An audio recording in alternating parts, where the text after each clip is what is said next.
नमस्कार, मेरा नाम है डॉक्टर पुरु धवन और आज इस वीडियो में हम बात करने वाले हैं प्रोटीन यूरिया के बारे में।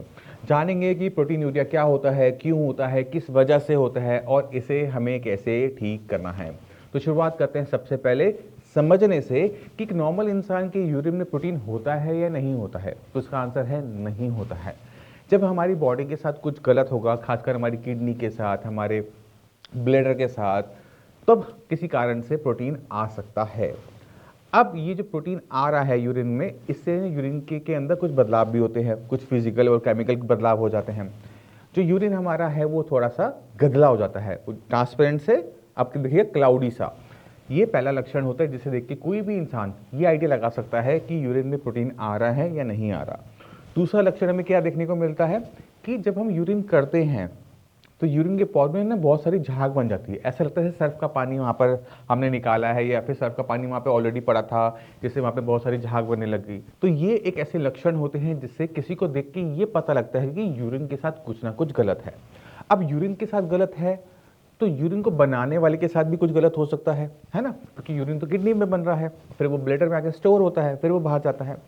तो जब किसी की किडनी खराब होनी शुरू होती है तो अभी उसकी ब्लड के अंदर क्रिएटिनिन नहीं बढ़ा, यूरिया नहीं बढ़ा, बट उसका जो यूरिन है उसमें प्रोटीन होने की वजह से यूरिन फ्रॉथी हो जाता है, झागधार हो जाता है।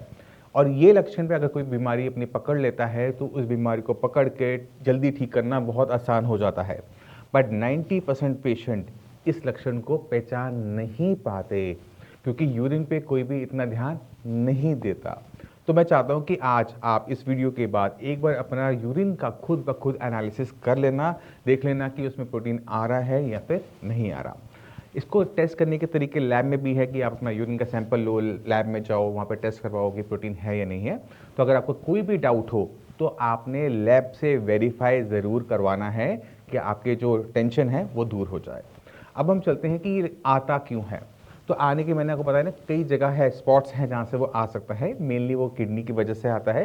किडनी को किसी टाइप का नुकसान होगा तो किडनी की जो फिल्ट्रेशन है ना वो इफेक्टेड हो जाती है।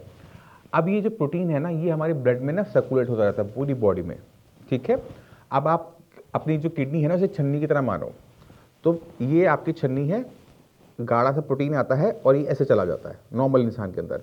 मगर क्योंकि अगर आपका ब्लड प्रेशर बढ़ा हुआ हो या किडनी की कोई दिक्कत हो तो क्या होगा कि प्रोटीन आया बट दबाव की वजह से ना वो निकल जाता है।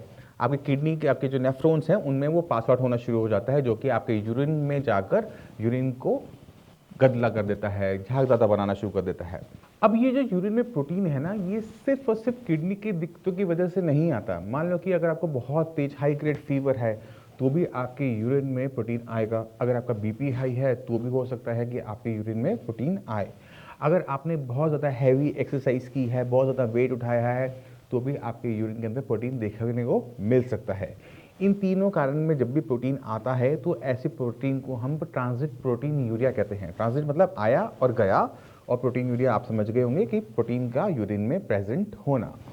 ऐसी कंडीशन के अंदर हमें परेशान नहीं होना होता क्योंकि ये हमें पता है कि बुखार ठीक होने पे ठीक हो जाएगा, बीपी ठीक होगा तो बंद हो जाएगा, एक्सरसाइज हम बंद करेंगे, वेट उठाना हम बंद करेंगे तो भी ठीक हो जाएगा, ठीक है। मगर अगर आपके यूरिन के अंदर परसिस्टेंट यानी हमेशा बना रहता है तो वो किसी न किसी बीमारी की वजह से होता है, तो हमें उस पर काम करना पड़ता है। अब किडनी के पेशेंट में ये प्रोटीन यूरिया और भी बहुत सारी इंफॉर्मेशन हमें दे रहा होता है। मान लो कि किसी की रिपोर्ट के अंदर 4+ प्रोटीन आ रहा है तो प्रोटीन बहुत ज़्यादा आ रहा है। अब प्रोटीन 4+ अगर आ रहा है तो इसका मतलब ये है कि किडनी को बहुत ज़्यादा डैमेज डेली बेसिस पर हो रहा है। इसी वजह से प्रोटीन जो लीक आउट हो रहा है वो ज़्यादा हो रहा है। अब कुछ रिपोर्ट के अंदर हम देखते हैं कि प्रोटीन आ रहा है ट्रेसिस के अंदर। अगर आपकी यूरिन की रिपोर्ट के अंदर प्रोटीन ट्रेसिस में आ रहा है, वो थोड़ा थोड़ा सा आ रहा है, तो ऐसे के जो पेशेंट होते हैं वहाँ पर हम देखते हैं कि क्रिएटिनिन के लेवल्स भी बढ़ते स्पीड से बिल्कुल भी नहीं है, वो स्टेबल बने रहते हैं।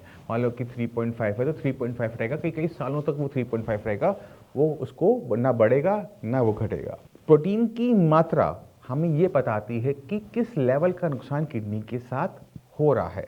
अगर हम अपनी किडनी की हेल्थ सुधारते हैं तो प्रोटीन की मात्रा भी यूरिन के अंदर बदलना शुरू हो जाती है, जो कि एक अच्छा लक्षण होता है। क्योंकि हमारा मोटिव क्या होता है कि यूरिन में जो प्रोटीन आ रहा है वो बंद हो जाए, क्योंकि वो ये दिखाता है कि किडनी अब स्टेबल हो गई है। अगर यूरिन में प्रोटीन 3+ से 0 पे चला जाएगा, किडनी स्टेबल हो जाएगी, किडनी हमारा बढ़ना बंद हो जाएगा। और ये कंडीशन जो होती है ये किसी भी किडनी फेलियर पेशेंट के लिए हेल्पफुल होती है। तो आपने समझना है, आपने अपने यूरिन को एनालिसिस करना है कि इसमें प्रोटीन है या नहीं है। फिर आपने चेक करना है कि वो परसिस्टेंट है या फिर वो ट्रांजिट प्रोटीन यूरिया है, और उसके बाद आपने उसका सही से इलाज करना है। मैं उम्मीद करता हूँ इस वीडियो से आप प्रोटीन यूरिया के बारे में समझ गए होंगे। फिर भी माइंड में कोई भी डाउट हो, कुछ भी पूछना चाहते हो, मोस्ट वेलकम। और इसी के साथ मैं चलने की आज्ञा चाहूँगा। मिलते हैं अगली वीडियो में, तब तक के लिए नमस्कार।